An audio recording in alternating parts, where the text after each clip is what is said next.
கர்த்தராகிய இயேசு கிறிஸ்துவின் வெளியேறப்பட்ட நாமத்தினாலே ஆண்டவர் எங்களுக்கு கொடுத்ததான ஏஜே பவர் மினிஸ்ட்ரியின் சார்பிலே அன்பின் நல்வாழ்த்துக்களை தெரிவித்துக் கொள்கிறேன். எனக்கு அருமையானவர்களை எப்படி இருக்கின்றீர்கள்? வேதத்தை வாசித்தீர்களா? தேவ சமூகத்தில் காத்திருந்தீர்களா? கர்த்தருடைய வார்த்தை உங்களை தேடி வருகிறது. உங்களோடு கூட கர்த்தர் பேசுகிறார். இன்றைக்கு ஆண்டவருடைய வார்த்தையை தியானிப்போமா? 2 குறிப்பேடின் புத்தகம் 2 நாளாகவும் 14ஆம் அதிகாரம் 11வது இறை வார்த்தை. ஆசா தன் தேவனாகி கர்த்தரை கூப்பிட்டு, கர்த்தாவே, பலமுள்ளவனாகி பலமில்லாதவனாகி உதவி செய்வது உமக்கு லேசான காரியம், உமக்கு லேசான காரியம் ஆண்டவரே. ஆண்டவர் கரத்தில் ஆசா கூப்பிட்டு ஆண்டவரை பார்த்து சொல்கிறார்.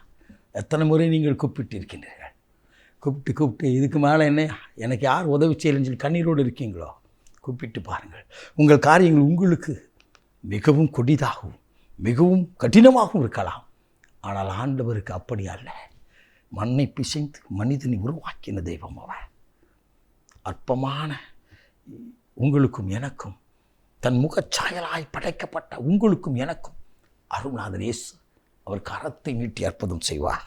அவர் கரத்தை நீட்டி அற்புதம் செய்வார். பலமுள்ளவன் சொல்கிறான், பதவி உள்ளவன் சொல்கிறான், பணம் உள்ளவன் சொல்கிறான், இப்படி சொல்கிறான், அப்படி சொல்கிறான். இல்லை, எனக்கு அருமையானவர்களே, நான் இந்த குலத்தை சார்ந்தவன், இந்த கோத்திரத்தை சார்ந்தவன், நான் இப்படி படித்தவன், நான் இவ்வளவு உயர்வானவன் என்று சொல்லி ஊரில் உலகத்தில் சொல்லலாம். ஆனால் ஆண்டவருக்கு சாதாரண ஒரு மனிதனை, ஆடு மேய்த்த மனிதனை, தாவீதை கூட தேசத்தின் ராஜாவாக்குவது அவருக்கு லேசான காரியம். அடிமையாய் கடந்து போன ஒரு யோசேப்பை தேசத்தில் கவர்னராக, ஆளுநராக மாற்றுகிறது அவருக்கு லேசான காரியம். என்னை கேட்டுக்கொண்டிருக்கும் நண்பா, அன்பு சகோதரியே, அன்பு தம்பி, அன்பு தங்கச்சி, உள்ள உடஞ்சி போய் நிற்கிங்களா? என் வாழ்க்கையில் இவ்வளோ கடினமான கடந்து படிக்கிறேன், நல்லா படிச்சிருக்கிறேன், எனக்கு ஏற்ற வேலை இல்லையா, எனக்கு ஏற்ற துணை இல்லையா, நான் கண்ணீரோடு கடந்து வருகிறேன்னு சொல்கிறான். கர்த்தருடைய கரத்தில் கொடுத்து பாருங்கள். ஆசா கர்த்தரை கூப்பிட்டு சொல்கிறார், கர்த்தரை அழைத்து சொல்கிறார், ஆண்டவரே, பலமுள்ளவனாயும் பலமில்லாதவனாயும் உதவி செய்வது உமக்கு லேசான காரியம். கண் தெரியாத ஒரு குருடன் அருள்நாதர் இயேசுவை கூப்பிட்டார். கண் தெரியாதவனுக்கு உலகத்தை அவன் பார்த்ததில்லை, கர்த்தர் கடந்து போகிறான் சொல்லி அதை கேட்டு அவரை நோக்கி கூப்பிட்டார். கர்த்தருடைய வல்லமை வெளிப்பட்டது. அவர் நின்றார், இயேசு நின்றார், அவனை அழைத்தார், அற்புதம் செய்தார். இதை கேட்டுக்கொண்டிருக்கும் போதே நீ உன் இருதயம் கர்த்தரை நோக்கி சார்ந்திருக்கட்டும். சிலுவையிலே ஜீவன் கொடுத்த ஆண்டவரை நோக்கி சார்ந்திருக்கட்டும். உன் இருதயம் அவரை கூப்பிடட்டும். என் ஆத்துமா கர்த்தருக்குள் மேன்மை பாராட்டும் என்று சொல்லி ஆண்டவரை நோக்கி பார்த்துரு. என் ஆத்துமாவே கர்த்தருக்காய் காத்திரு, கர்த்தருக்காய் காத்திரு என்று சொல்லி ஆத்துமாவில் இருந்து கர்த்தரை கூப்பிட்டு பாருங்கள். இன்றைக்கு அருள்நாதர் இயேசு அற்புதம் செய்வார். இன்றைக்கு அற்புதம் செய்கிறார்.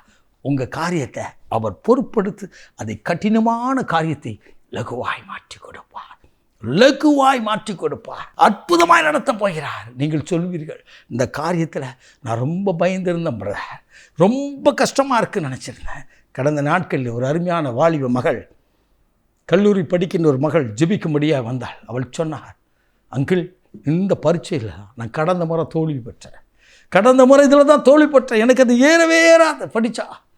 நான் அவரிடத்தில் சொன்னேன், உனக்கு ஏறாதுன்னு ஆண்டவருக்கு தெரியும், ஆனால் அவருக்கு உதவி செய்து அவருக்கு லேசான காரியமா? உனக்கு அவர் உதவி செய்ய லேசான காரியம். முதல் முறை நீ போகும்போது நீ தனியாக கடந்து போனார்.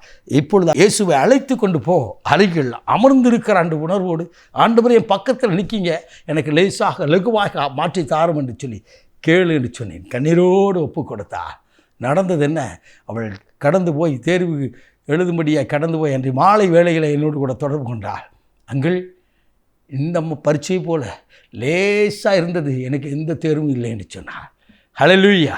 இயேசு உயிரோடு இருக்கிறார். என்னை கேட்டுக்கொண்டிருக்கிற அன்பு நண்பா, என் அன்பு சகோதரியே, பிரியமான தம்பி தங்கியே, ஆண்டவரிடத்தில் ஒப்புக்கொடு.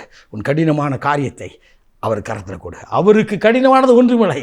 உனக்கு கடினமாக இருக்க காரியத்தை அவர் லேசாகவும் லகுவாயும் மாற்றி செய்ய போகிறார். நாம் ஜெபிப்போமா? மகா பரிசுத்தமுள்ள தகப்பனே, உடைய குமாரனாய இரட்சகர் இயேசுவின் நாமத்தில் பரிசுத்த ஆவியின் வல்லமையோடு ஜெபிக்கிறேன். இயேசு சுவாமி, கடன் பாரத்தின் நிமித்தம் கலங்கி இந்த காரியத்தில் நான் கடந்து போக முடியாதபடி கடினமாக இருக்கிறேன்னு சொல்லி கதறி நிற்கிற குடும்பங்களின் கண்ணீரை துடைக்க தகப்பனே உடைய அற்புத கரத்தை நீட்டுவீராக. வானத்து பழக்கணிகளை திறந்தவருடைய ஆசீர்வதியும், கேட்கிற ஒவ்வொருவரையும் ஆசீர்வதியும். அவள் கையின் பிரயாசங்களை ஆசீர்வித்து கடனை அடைத்து மீதி துணிக்கு எடுக்க கிருபைதாரும். இயேசு கிறிஸ்துவின் வெளியேறப்பட்ட நாமத்தில் ஜெபிக்கிறோம் ஜீவனுள்ள நல்ல பிதாவே. ஆமென். ஆமென். God bless you.